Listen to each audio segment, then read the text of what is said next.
If you want to catch trades like this, understanding the structure of a supply and demand zone is absolutely essential. The difference between a winning trade and a losing trade often comes down to recognizing these small details hidden within the structure of a zone. This is episode 3 of the supply and demand zone trading series. In the first 2 episodes, we covered the core concept.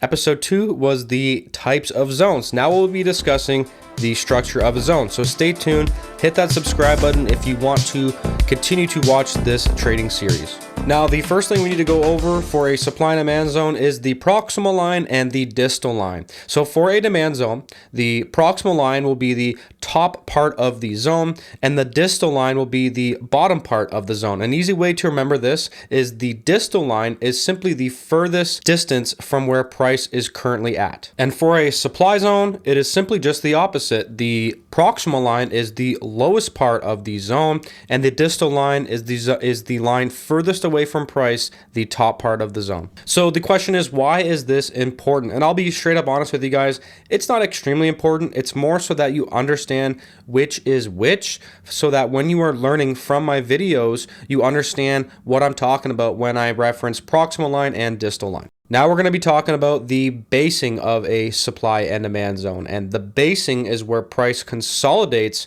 before that strong move away. You guys heard me talk about it in episode 1 and episode 2. We must have that explosive move away. We're not looking for little boo-boo basing candles like you see here. We are looking for very aggressive move away from the basing.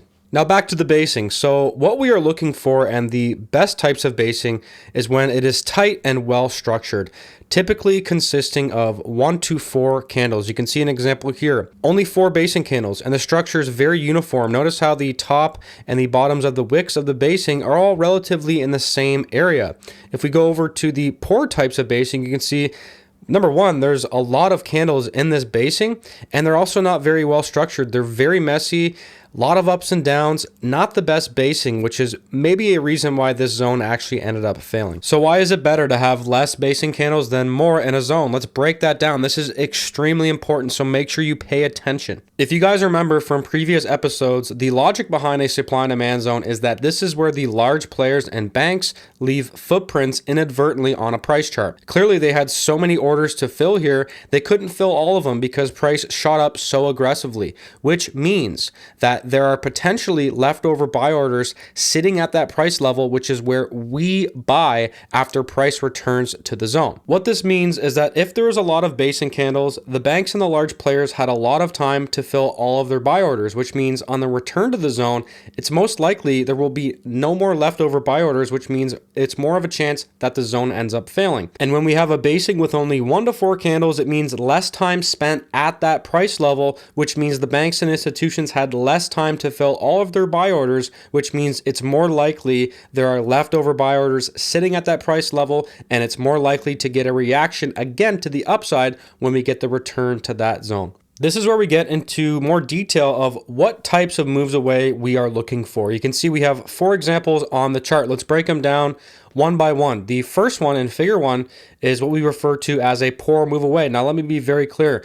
This does not even qualify as an area of demand. And this is one of the biggest mistakes I see beginner supply and demand traders really make, is thinking just because the move away candle is bigger than the previous basing candle, it doesn't make it a strong enough move away. It does not make it an explosive move away. In figure 2, we have what we call a decent move away. And I will take trades like this, especially if the higher time frames are very convincing as well. But it's not the best one, which will be in figure 3, which we will touch on here in a second. So this is a real trade from the S&P 500 4-hour chart, a real trade that we actually took, that was actually called out before the trade took place in my weekly forex forecast for free here on YouTube. So if that's not a reason to hit that subscribe button, follow along with my forecast every single Saturday, I don't know what it is. And if you guys need more help, if you want access to this PDF you've been seeing me use throughout these videos, join the Diamond membership, where we have more than just the PDF, the daily market breakdown videos, Sunday Zoom meetings that are interactive with homework, and much more guidance to help you with your trading. Going back to this S&P 500 trade, this is actually a mix between a decent move away and an A+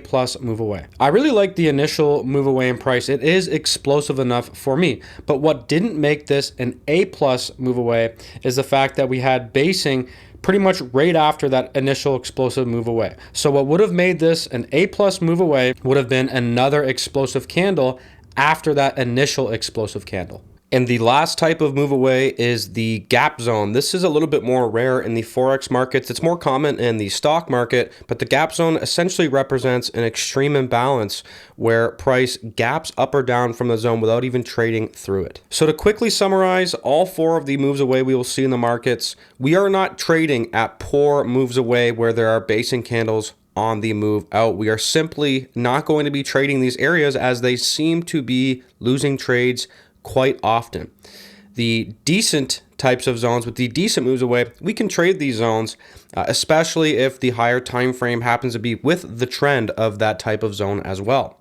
We will always be looking to trade A plus moves away. These are personally my favorite and the most common as far as the trades that I personally take.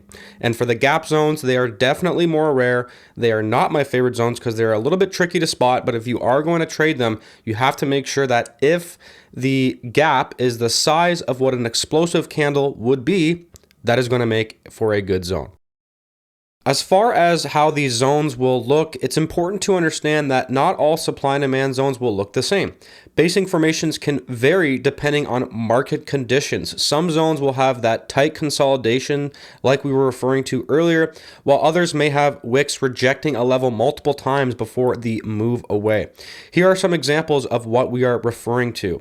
The doji candle basing, not my favorite. I personally don't really ever trade a doji candle move away. If there is a doji candle within all of the other basing candles, I don't mind that. But if it's a single candle basing with a doji candle, for some reason, I have just found through my data collection that this type of zone with a doji candle doesn't seem to work out too often. As far as why, I really don't know if I'm being honest. It's just a pattern that I have noticed. Another type of zone you will see, and it's actually the most common, is when we have multiple candles in the basing and it is somewhat messy. Now, this example you're seeing here, I personally do not mind this as long as we have that explosive move away.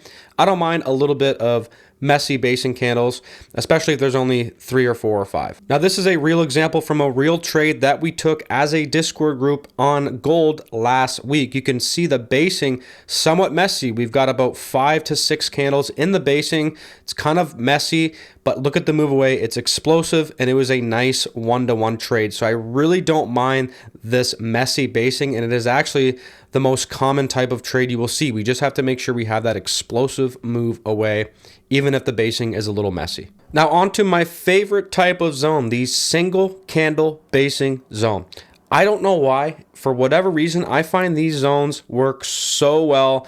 They're often hidden, meaning they're very difficult to spot. And remember, the basing candle does not have to be red. The single candle basing does not have to be red. It can be another green candle, or for supply, it can simply be another red candle. It is important that the basing candle is just smaller than the explosive move away. If you guys have any questions at all about anything in this video, just leave a comment down below. I will respond to every single comment. And if you have found the video helpful, I would really appreciate a thumbs up. I put a lot of work into these videos and they take a long time. So a thumbs up is the least you can do, and I would really appreciate it. Make sure you guys subscribe if you want to follow along with the accuracy of supply and demand trading with my weekly Forex forecast here on YouTube. I will see everybody in the next episode of the Supply and Demand Zone trading series.